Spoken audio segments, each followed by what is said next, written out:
বিশ্বকাপের সেমিফাইনাল শেষ হওয়ার পরও যেন আটলান্টার গ্যালারিতে থামেনি উত্তেজনার রেশ। কারণ আরেকবার অসম্ভবকে সম্ভব করেছে আর্জেন্টিনা। ম্যাচের শেষ মুহূর্ত পর্যন্ত হাল না ছেড়ে ইংল্যান্ডকে ২-১ গোলে হারিয়ে টানা দ্বিতীয়বারের মতো বিশ্বকাপের ফাইনালে জায়গা করে নিয়েছে লিওনেল মেসির দল।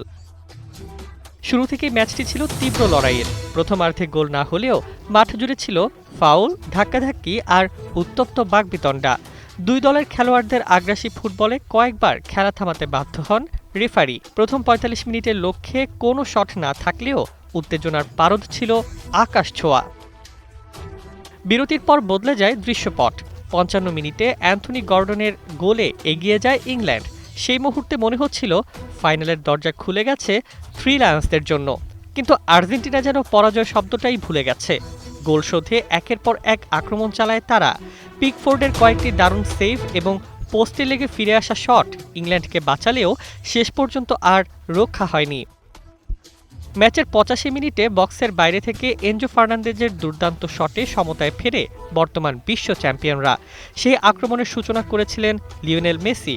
এরপর যোগ করা সময়ের দ্বিতীয় মিনিটে আবারও মেসির পায়ের জাদু। ডান দিক থেকে তার নিখুঁত ক্রসে হেড করে জয়সূচক গোল করেন বদলি striker Lautaro Martinez.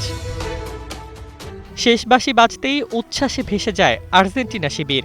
Coach Lionel Scaloni বলেন, এই দলের সবচেয়ে বড় শক্তি হল শেষ সেকেন্ড পর্যন্ত বিশ্বাস ধরে রাখা। এই জয়ে টানা দ্বিতীয় বিশ্বকাপ ফাইনালে উঠল আর্জেন্টিনা। এখন নিউ জার্সিতে স্পেনের বিপক্ষে শিরোপার লড়াই। প্রশ্ন একটাই, মেসির দল কি বিশ্বকাপের মুকুট ধরে রাখতে পারবে, নাকি নতুন অধ্যায় লিখবে Spain? Desk report, Bangladesh bulletin.